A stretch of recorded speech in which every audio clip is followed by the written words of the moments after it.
Olá, bem-vindos às continuidades ao Orçamento 130, esse é o vídeo 2. Nós vamos iniciar a abertura do equipamento agora.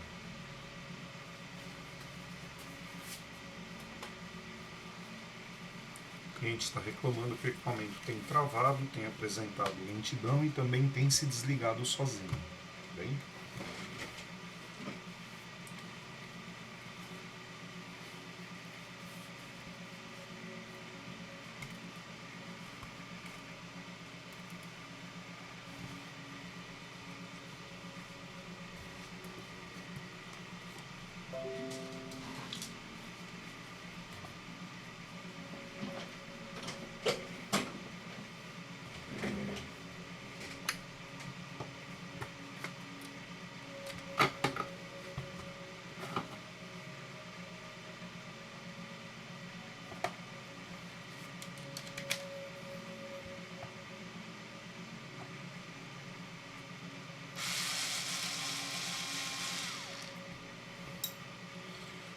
Assim, antes de eu desmontar, deixa eu só mostrar uma coisa que eu achei interessante.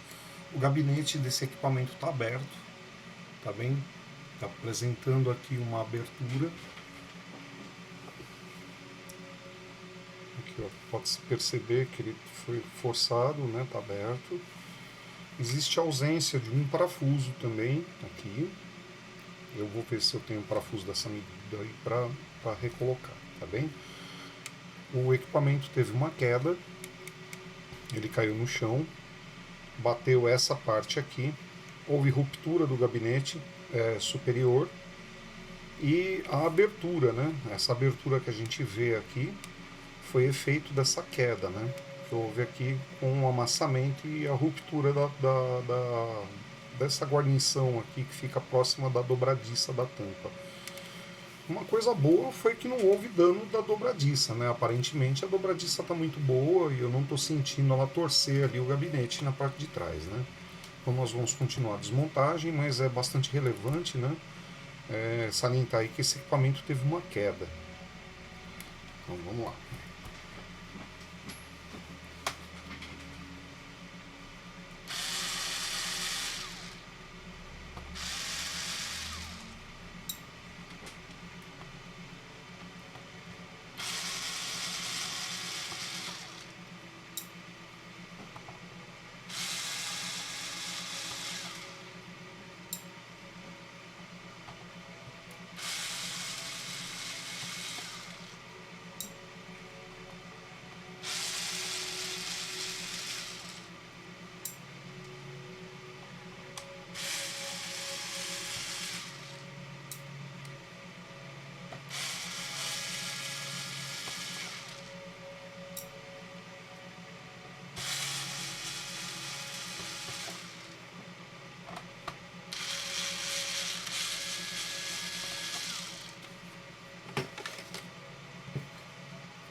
O parafuso é um M2,5 por 7. Eu acredito que eu o tenha. Ok, vamos iniciar a desmontagem aqui da tampa.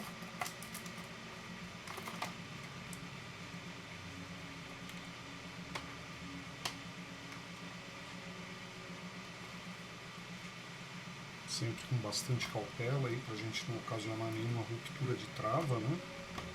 Olha, já tem trava caindo aqui inclusive. Ó, essa é uma travinha do gabinete. Mas como esse equipamento caiu no chão, de fato devem haver travas quebradas aqui, principalmente nesse lado aqui.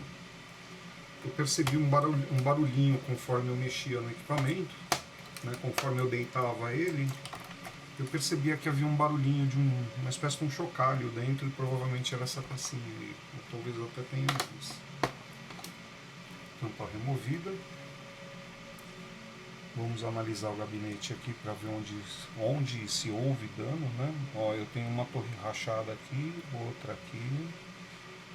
Tenho uma torre quebrada aqui, nessa ponta. Foi bem do lado que caiu, né? Aí nós temos a ausência de uma trava aqui.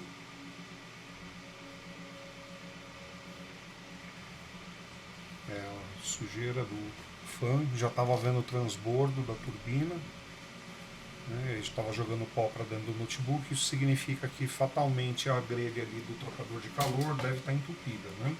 Deve haver um tapetinho de pó aqui, e aí isso ocasiona o returbilhonamento do ar que é captado pelo pórtico no painel traseiro, ou melhor, inferior. Vamos abrir ele aqui.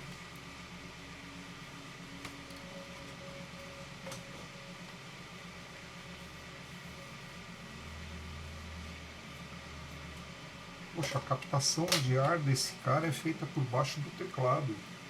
É feita aqui, ó. Ele usa os orifícios do teclado, é por isso que está com bastante pó entre tecla, principalmente nessa área aqui. Né? Ele usa os orifícios por baixo do teclado para puxar o ar, vem por aqui, né? E aí ele faz a troca e manda para o meio externo. Ok, vamos continuar a desmontagem. Vamos remover agora o pacote de bateria, para a gente poder mexer com segurança no hardware.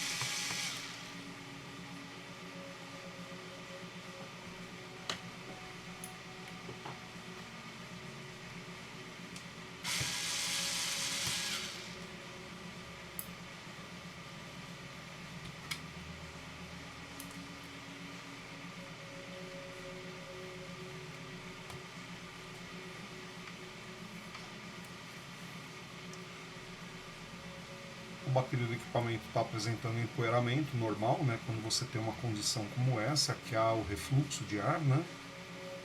Começa a voltar pó para dentro do equipamento mesmo, mas a célula não está inchada, né? O que é um excelente indício aí de que a bateria está boa, ou pode estar boa.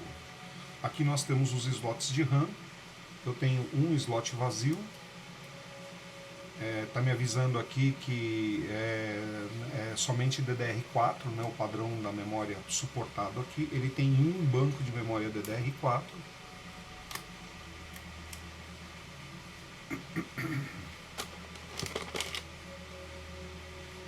Ele é de 8 GB, tá bem? Então esse equipamento aqui pode ser expandido até 16 GB. Né? Pode ser agregado aí mais um slot de memória aí de 8. Com facilidade, né? 16 GB eu acredito que seja uma quantidade de memória muito boa para se ter nesse equipamento aqui e auxiliá-lo bastante durante o funcionamento. Se houvesse a necessidade de trabalho com CAD ou outra ferramenta mais pesada, aí sim a gente poderia pensar em trocar os bancos por bancos maiores, mas 8 GB inicialmente, dobrado, né, 16, ficaria muito bom, né? Ficaria muito bom, iria atender bem. Vamos desmontar o sistema trocador de calor.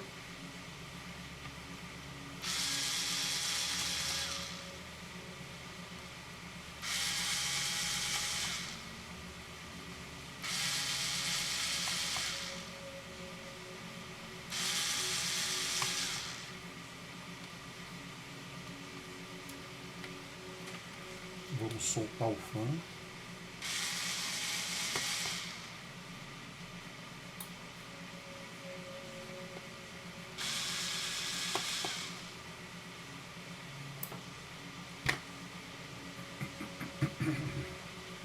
O equipamento não dispõe de barramento M2, infelizmente, né? Nós poderíamos agregar uma unidade de disco NVMe, mas nesse modelo aqui ele não possui esse barramento. Nós temos um HD magneto mecânico aqui que a gente pode ofertar para o cliente substituição aí por um SSD, né? Primeiro vamos dar uma olhada para ver se é um magneto mecânico mesmo, que disco que a gente tem aqui embaixo, partindo da premissa que eu estou vendo que teve uma modificação de etiquetas aqui. Vamos concluir a desmontagem aqui e já a gente dá uma tratativa no disco.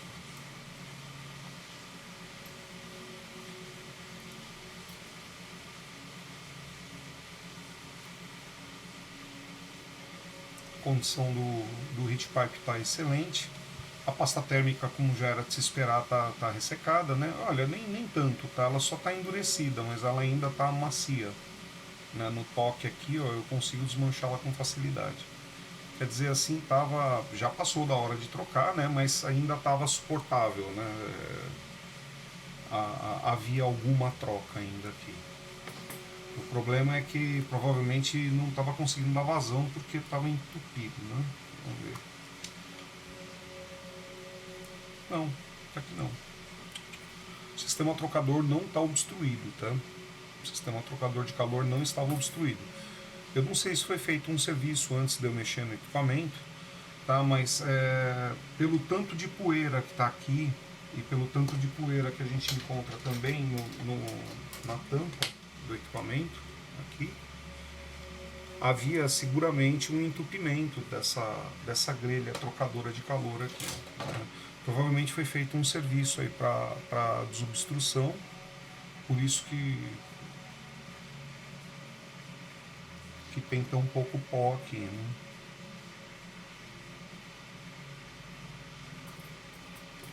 Vamos lá. Isso tudo hipoteticamente, claro.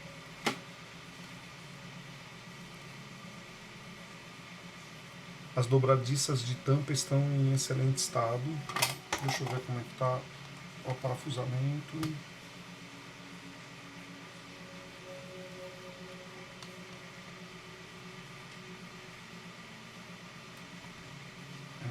Qual foi o lado que caiu mesmo? Foi esse lado aqui. Não houve dano não. E olha que sorte, hein? É uma belíssima dobradiça, bem reforçada, né? A gente percebe que ela distribui toda a carga do peso aqui numa área grande, né? Para evitar estressar o material numa pontinha muito pequenininha, né? Então aquela distribui a carga do estresse mecânico em uma área maior, né? Tem mais eficiência. Chegada a hora da gente ver que disco é esse aí que tá aí. Se for um SSD, tanto melhor, né? Daí a gente já tem um custo a menos.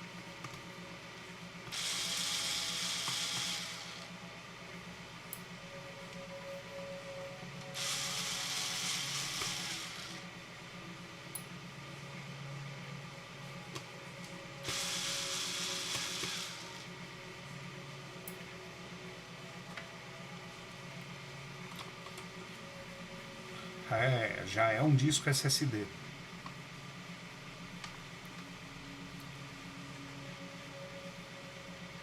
Golden Fear. Não o conheço. Mas a gente pode até levantar algumas coisas relevantes aqui no selo da garantia, né? Só soltar ele aqui, ou pelo menos sei em que ano foi feito o serviço, né? Ano e mês. A condição geral do equipamento por dentro é muito boa. O equipamento de fato parece ter sido limpo, assim, superficialmente, né? Pode ter sido um jato de ar ou alguma coisa do gênero. Foi feita uma limpeza dessa grade traseira, foi feita a limpeza da boca do tunelamento de ar da turbina, do fã, mas não foi feita a limpeza do fã, né? Então ele continuou aí com as pás bem carregadas de pó, né? Isso aqui é muito ruim porque desbalanceia e começa a gerar ruído, né? Durante o funcionamento fica aquele barulhinho perceptível do ventilador. Aí se não for feito o serviço, com o tempo o barulhinho fica maior e aí percebe-se que há também um barulho de desbalanceamento, né? Uma coisa como se fosse uma coisa batendo, né? Aí ele literalmente ele está desbalanceado e começa a tangenciar o metal aqui e vai fazendo barulho. Esse é um cooler lacrado, a gente não consegue abrir ele, então a manutenção dele tem que ser feita aqui pela boca e por cima, pelas galerias. Né? Pela boca a gente enfia uma cinta Hellerman com uma toalha de alta absorção. Aquele parece um Perfect, só que um pouco mais grosso. Né? A gente corta uma fita bem fininha, coloca na Hellerman, insere por aqui e vai empurrando ele contra a turbina, fazendo com que ela saia no lado oposto. E isso tudo com um aspirador de pó junto, né? Porque você não tem condição de abrir essa peça aqui. Ou melhor, abrir até tem, não tem como fechar de novo, né? Partindo da premissa que essas torres de plástico vão ser destruídas, né? Não vale a pena, não vale a pena. Tem que ser feita uma boa limpeza. Uma boa limpeza já está ok. Acima disso é a substituição da peça, tá bem? Se tentar abrir para arrumar, não fica bom, né? Também não é o fim da picada. Um fã desse aqui, né, vai custar o quê? R$100. Ok, ele tem um thermal plate aqui em cima do PCH e o processador estava com um excesso bastante grande, mas de uma boa pasta térmica. No momento em que foi posta, era um produto de qualidade, né? A gente percebe que é uma pasta térmica de boa qualidade. Está bem adulterada já não tinha muita eficiência não. Vou retirar aquilo que eu falei, isso aqui não estava trocando muito calor não. Esse micro com segurança deveria estar se desligando mesmo, sozinho, né? Principalmente na época em que ele estava com isso aqui obstruído. Depois provavelmente algum colega deve ter aberto aqui para fazer a limpeza, fez essa limpeza que eu estou citando, né? Porque o equipamento, o nível de poeira que está aqui não é condizente com uma grelha aberta, né? Quer dizer, essa grelha no mínimo ela foi desobstruída. Então deve ter melhorado a condição para ele, mas ainda assim a troca no processador estava prejudicadíssima, né? Porque essa pasta térmica aqui, principalmente com os bolsões de ar que formaram, ela teve alguns aqui, ó, pequenos, mas houveram. Deixa eu ver, é que eu passei já, eu destruí aqui ó, o formato, né? Ficou registrado na pasta térmica, mas seguramente aqui, olha, tinha um bolsão pequeno de ar, que é esse que a gente vê do lado de cá. Tinha um maior aqui na frente. Houve aplicação de muita pasta térmica e a pasta térmica efetivamente quase não ficou por sobre a pastilha. Né? Provavelmente pode ter sido adicionado pasta térmica ou com chip sujo, né? Ou muita pasta térmica. Eu não sei o que aconteceu aqui, eu sei que não ficou adequado. Né? Muita quantidade e pouca eficiência. Vamos tirar esse banco de memória daqui e preparar o equipamento para a gente poder fazer a limpeza dele em regime de time-lapse, para que não fique muito maçante, né, para vocês que estão assistindo o procedimento. A condição de umidade está ótima, o equipamento está seco.